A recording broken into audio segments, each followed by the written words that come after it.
KLN રાવે રાજકોટના જંગલેશ્વરની મુલાકાત લીધી. શાંતિપૂર્ણ ડિમોલિશન બદલ પોલીસને બિરદાવી. ગુજરાત રાજ્યના ઇન્ચાર્જ પોલીસ મહાનિર્દેશક ડોક્ટર KLN રાવે રાજકોટ શહેરના સંવેદનશીલ ગણાતા જંગલેશ્વર વિસ્તારની રૂબરૂ મુલાકાત લીધી હતી. રાજકોટ મહાનગરપાલિકા દ્વારા આજી નદીના પટમાં ખડકાયેલા ગેરકાયદેસર દબાણો દૂર કરવા માટે હાથ ધરાયેલી મેગા ડિમોલિશન કામગીરી બાદ કાયદો અને વ્યવસ્થાની સ્થિતિની સમીક્ષા કરવા માટે તેઓ ખાસ આવી પહોંચ્યા હતા. આ મુલાકાત દરમિયાન શહેર પોલીસ કમિશનર સહિતના ઉચ્ચ અધિકારીઓ પણ તેમની સાથે ઉપસ્થિત રહ્યા હતા.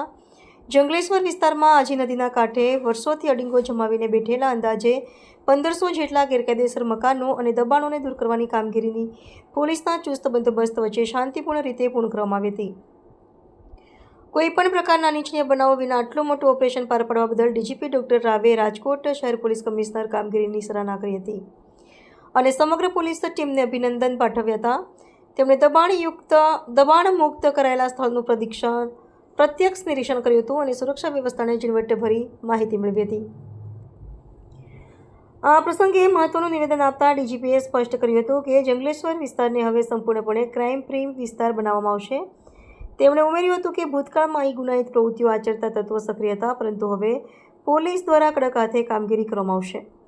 આ માટે તેમણે સ્થાનિક પોલીસ અધિકારીઓને જરૂરી સૂચનાઓ આપ્યા હતા અને વિસ્તારમાં સતત પેટ્રોલિંગ તેમજ સર્વેલન્સ ધરાવતા તાકીદ કરી હતી, જેથી ફરીથી કોઈ ગેરકાયદેસર પ્રવૃત્તિ કે દબાણો માથું ન ઉંચકે. પહેલાં તો રાજકોટ શહેર પોલીસને ખૂબ ખૂબ અભિનંદન.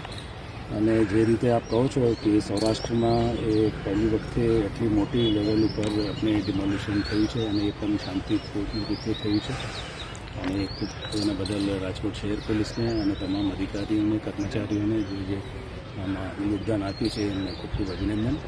અને એ પૂરા આયોજનબદ્ધ 5-7 દિવસ સુધી ચાલ્યું છે અને તેમાં સ્ટેટ લેવલથી પણ આપણે SRPને આપવામાં આવેલી હતી. સ્થાનિક પોલીસ, વહીવટીતંત્ર, કલેક્ટર, કોર્પોરેશન, તમામ અધિકારીઓ મળીને સફળતાપૂર્વક એને ડિમોલિશન કર્યું. પોલીસ તપાસમાં ક્રાઇમ કુંડળી સૌથી વધારે જેની હોય, આરોપીઓની ઘણી ઓરડીઓ હતી, અન્યને ભાડે પણ આપી હતી, જેથી કરીને ક્રાઇમ ફ્રી હવે આ વિસ્તાર રહેશે.